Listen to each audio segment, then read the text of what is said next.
Number point আছে, শয়তানরে যারা বন্ধু বানায় নেয় তাদের দোয়া আল্লাহর কাছে কবুল হয় না। শয়তান তিনটা প্রধান চাবি আমাদেরকে দেয়। এক নাম্বার চাবিটা কি?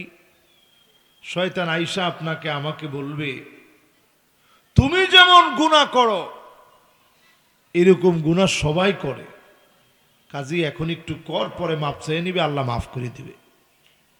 এই চাবিটা শয়তান আমাদেরকে দেয় কিনা? কানে কানে সবার এক গুনাহ করার সময় বলে, এরকম তুই যেরকম গুনাহ করতেছিস এ সবাই করে, তুইও কর, পানা চেয়ে নিবে, আল্লাহ মাফ করে দিবে। দুই নাম্বার চাবি শয়তান আপনাকে দিবে, ইজাস্তাকসারাল ইনসানু আমালাহু। এই যে পদ্মা সেতু ছিল, কি করে আসছেন? পালকিতে করে আইসা ওনারা ওয়াজ শুনাইছেন। কেউ দেখছেন? দেখি কে কে দেখছেন, একটু হাত তুলেন তো দেখি। আরে সর্বনাশ, সুবহান, একটু হাতগুলো উঠে রাখেন তো দেখি। মাশাআল্লাহ, নামান ম্যাক্সিমাম লোকে এখানে মাশাআল্লাহ মুরব্বিয়ানে কেরাম যারা আছেন দেখছেন না কি কষ্ট করে ওনারা কথা বলছেন। এত সুন্দর মাইক ছিল, ওয়াজ হইতো কেমনে? কখনো মুখে, কখনো যেরকম একটা চুঙ্গা ছিল টিন দিয়ে বানানো, এইটা দিয়ে ওয়াজ হইতো। এরকম সুর দেওয়া যাইতো? সুরের কোনো সিস্টেম নেই। দুই একটা কথা বলছে, নামাজ পড়েন, হালাল খায়েন, এই দু একটা কথার তাসিরে মানুষের জিন্দিগি পরিবর্তন হয়ে গেছে। জোরে কোন আল্লাহু আকবার। আজকের এই মাহফিলে বসে নবীজির প্রতি মহব্বত বাড়ান। ক্ষুধার যন্ত্রণায় নবীজি কষ্ট পেলেন, একদিনের জন্য নবীজি আল্লাহকে বলেন নাই, ও মালিক কেন ক্ষুধার যন্ত্রণায় আমি নবীকে কষ্ট দিলাম? আম্মা জান আয়েশা বলেন, প্রায় রাতে তাহাজ্জুদের সময়ে নবীজি সিজদায় যেতেন, এমন ভাবে নবীজি কান্না শুরু করে দিতেন, আজিজুন কাজিজিল মিরজাল, পানি ফুটাইলে টকবক টকবক করে যেমনে ফুটে, নবীজির ভিতর থেকে টকবক করা কান্নার আওয়াজগুলা বের হতো। আম্মা জান বলেন, আমি আয়েশা আমার কানটাকে নবীজির জবানের সামনে নিয়ে যেতাম, কি বলে নবী এত কান্দে, কোন কষ্টে নবী এত কান্দে, আমি শুনতাম। অন্য কোনো কিছু বলে নবীজি কান্দে না, নবীজি আল্লাহর কাছে কান্দে আর সিজদায় পড়ে বলে, আল্লাহুম্মা উম্মতি,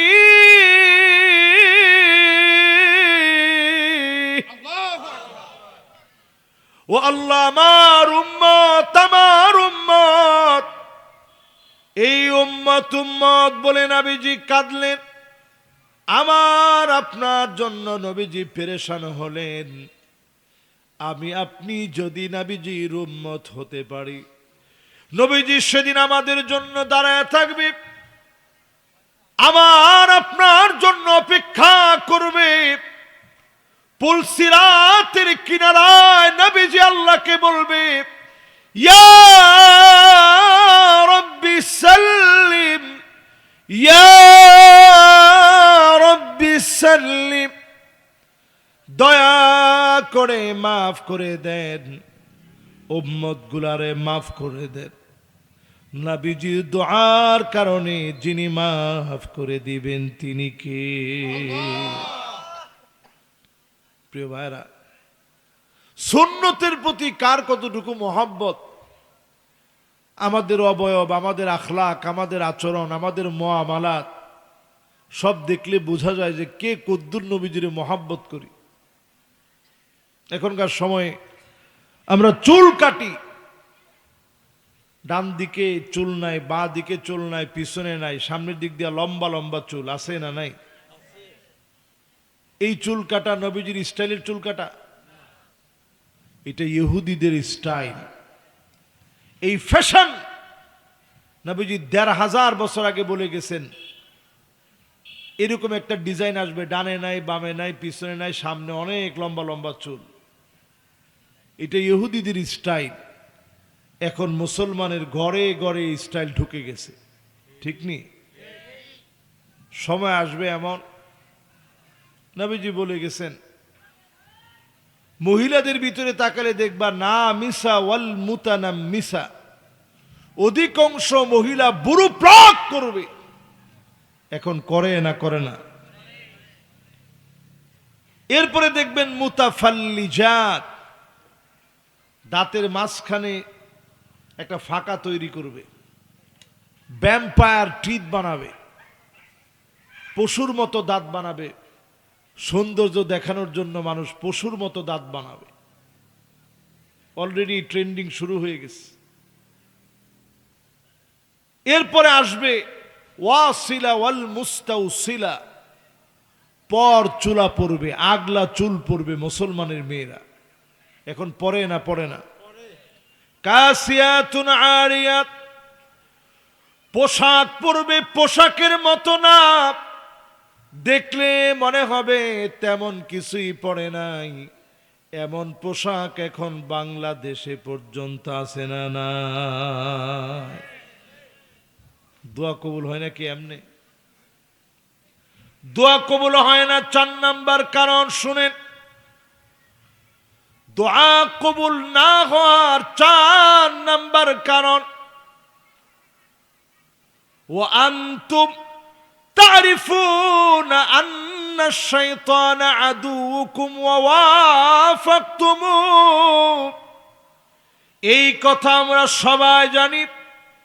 শয়তান আমাদের দুশমন, পদে পদে তারপরেও শয়তানকে ফলো করেন, শয়তানের কথা মতো চলেন, ঠিক নেই?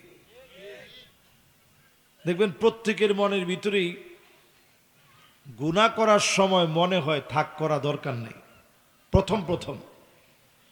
পরে গুনাহ করতে করতে করতে করতে যখন একটা এমন দাগ পড়ে যায়, একটা গুনায় একটা দাগ, দুইটা গুনায় দুইটা দাগ, এরকম লক্ষ গুনায় লক্ষ দাগ পড়ে গেছে। দাগ পড়তে পড়তে একটা সময় তখন আর গুনাহকে গুনাহ বলে মনে হয় না, মনে হয় এটা কোনো অসুবিধা নেই। শয়তান আল্লাহর কাছে চ্যালেঞ্জ করেছিলেন, قال فبما أغويتني لأقعدن لهم صراطك المستقيم ثم لآتينهم من بين أيديهم ومن خلفهم। আল্লাহ রাব্বুল আলামিনের সামনে শয়তান চ্যালেঞ্জ করে, আল্লাহ এদের কারণে যেহেতু জান্নাত থেকে বের হইছি, আমি দেখে নেব এরা কেমনে জান্নাতে যায়। অবশ্যই আমি কখনো ডান থেকে, কখনো বাম থেকে, কখনো সামনে থেকে, কখনো পিছন থেকে আমি ধোঁকা দেব। ওয়ালা তাজিদু আকসারাহুম শাকিরিন, অধিকাংশকে আপনি পাবেন না কৃতজ্ঞতা আদায় করবে, অধিকাংশ নাফরমান হয়ে যাবে। শয়তান আল্লাহর সঙ্গে চ্যালেঞ্জ করলেন, আল্লাহ চ্যালেঞ্জের জবাব দিলেন এইভাবে, লা তাকনাতু মির রাহমাতিল্লাহ ইন্নাল্লাহা ইয়াগফিরুয যুনুবা জামিআ। আল্লাহর রহমত থেকে নিরাশ হও না, নিশ্চয় আমার আল্লাহ সব গুনাহগুলো মাফ করে দিবেন, সব গুনাহ ক্ষমা করে দিবেন। একমাত্র যিনি মাফ করার মালিক তিনি কে? শয়তান আপনার ওয়াসওয়াসা দিছে 40 বছর আপনি নাফরমানি করলেন 40টা বছর ধরে। 40 বছর পর আপনার মনটা নরম হয়ে গেছে, দিল থেকে আপনি গুনায় অনুতপ্ত হয়ে আর রুজুউ মিন সিফাতিন মাযমুমাতিন ইলা সিফাতিন মাহমুদা, গুনাহ ছেড়ে দিয়ে শয়তানের কাছ থেকে পানা আছে, আল্লাহর কাছে আশ্রয় চেয়ে গুনাহ যদি ছেড়ে দেওয়ার চেষ্টা করেন, আপনার জীবনের গুনাহগুলা যিনি মাফ করে দিবেন তিনি কে? আজকের মাহফিলে আল্লাহ অলরেডি দরবারটা খুলে রাখছেন। আল্লাহ ডাকতেছেন আর বলতেছেন, ইন্নাল্লাহা ইয়াবসুতু ইয়াদাহু বিল-লাইল লিয়াতুবা মুসিউন নাহার।